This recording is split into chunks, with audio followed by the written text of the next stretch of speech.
My name is Stephanie Labonte, and this is my updated Deliverable 3 submission for Visual Communications in the Media course.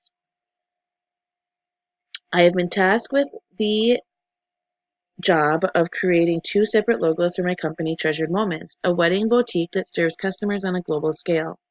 For this task, I've been asked to create a logo for American advertisement as well as the Indian advertisement too.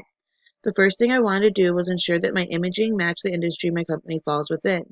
I made sure to use a wedding gown for the image, but also made sure that the gown was fitting for the culture that the logo would be distributed within. First, we will discuss the American logo, as seen above.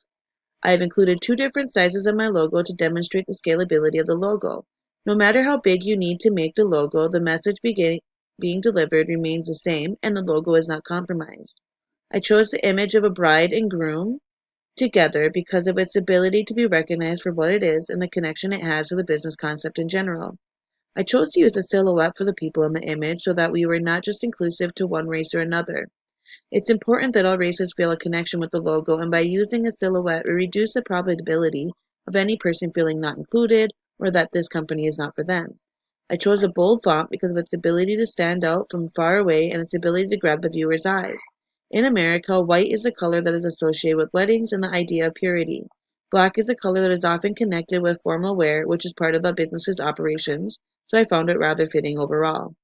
I chose to use a font with curved lines to give off a graceful, playful vibe because I want the potential customers to know that is our style. I used an image of a traditional bride with her groom embracing her to create an emotional connection within the viewers. The long, white dress has an iconic meaning of a bride and further connects brides that choose to utilize our services for their special moment.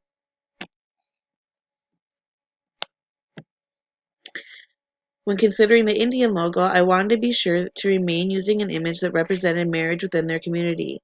In the Indian community, white is not the traditional color for weddings. In their culture, red and yellow are the colors most often used during marriage ceremonies, so I made sure to use those colors in my logo.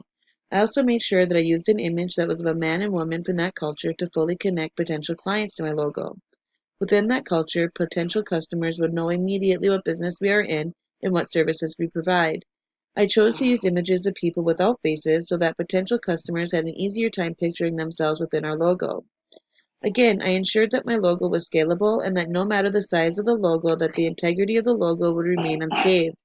Again, I chose curvy lines to emphasize a more playful, relaxed environment, and I chose to use a bold font to allow the letters to stand out against the imaging. Both of my logos are strong and represent the communities that they are to be displayed within. Both logos have a balance within the imaging and the lettering to ensure that the image is not clunky and is pleasing to the eyes. Both of my logos represent the businesses accurately and are visually appealing to potential clients. Thank you for your time.